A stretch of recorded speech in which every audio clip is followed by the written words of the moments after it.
Hoje exploraremos um capítulo intrigante da história bíblica que tem confundido mentes por gerações.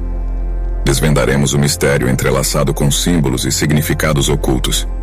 Prepare-se para mergulhar na história da serpente de bronze.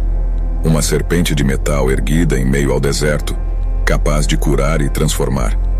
Mas como esse símbolo aparentemente simples ganhou um poder tão profundo e acabou se tornando objeto de adoração pelos israelitas, e como essa serpente foi eliminada da história. Vamos desvendar esses mistérios juntos e explorar o contexto bíblico em que a serpente de bronze é mencionada. Você sabia que a imagem da Nehustan é usada até hoje como símbolo de cura da medicina moderna? E pessoal, não esqueça de se inscrever e deixar o seu like. Isso ajuda demais a crescer o nosso canal. Mas antes de falarmos sobre a serpente de bronze, vamos ao motivo pela qual ela foi criada. Na Bíblia, no livro de Números, capítulo 21, é relatado que Deus enviou serpentes venenosas para morder os israelitas enquanto eles estavam no deserto.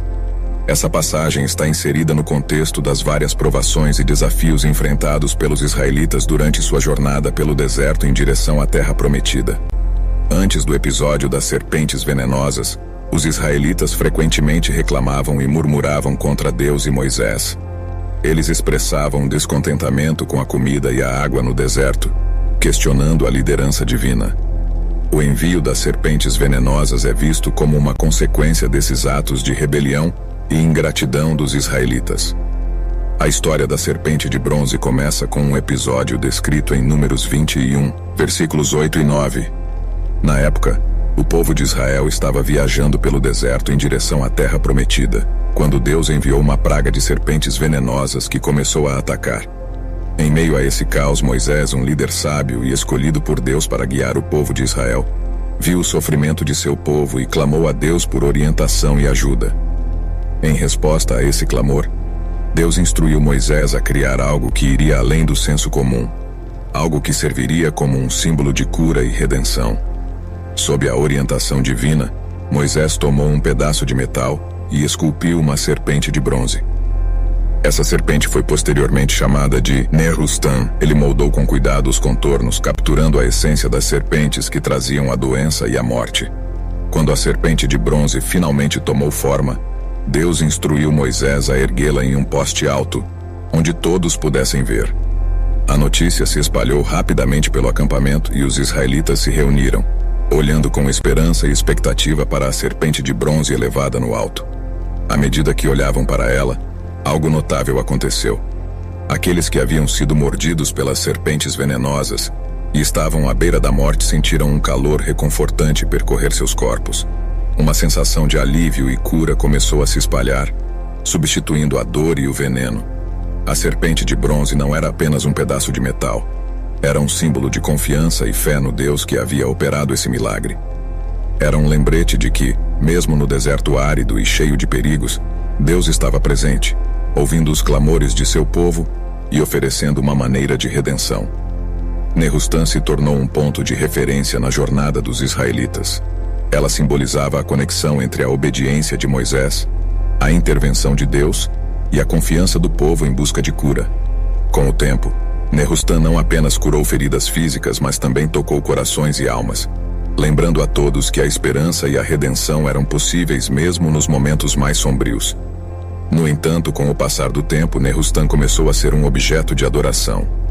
É importante notar que a adoração de objetos era comum naquela época, e muitas vezes resultava em idolatria.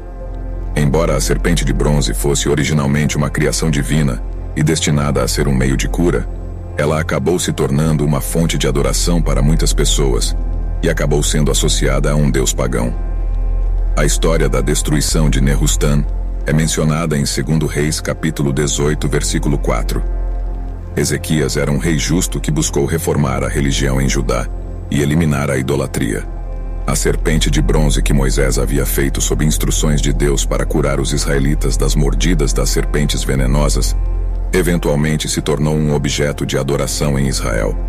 As pessoas começaram a oferecer-lhe culto, o que é considerado idolatria, uma vez que estavam atribuindo poder divino a um objeto criado por Deus. Ezequias, como um rei que buscava restaurar a adoração ao Deus verdadeiro e eliminar a idolatria, destruiu a serpente de bronze. Ele fez isso como parte de sua reforma religiosa, visando remover todos os elementos que se desviaram da adoração ao Deus de Israel. Destruindo a serpente de bronze, Ezequias estava reafirmando a importância da adoração a Deus e impedindo que o povo continuasse a atribuir valor espiritual a um objeto inanimado. A destruição da serpente de bronze por Ezequias foi um ato de purificação religiosa e uma demonstração de sua devoção à adoração ao Deus único e verdadeiro, que não deveria ser substituído por objetos ou ídolos. E assim, nos despedimos desse intrigante mergulho na história da serpente de bronze, uma narrativa de cura, redenção e fé, que ecoa através dos séculos. Essa antiga história nos relembra da complexa jornada da fé humana, das mordidas dolorosas das serpentes venenosas às curas milagrosas e a busca incessante por Deus.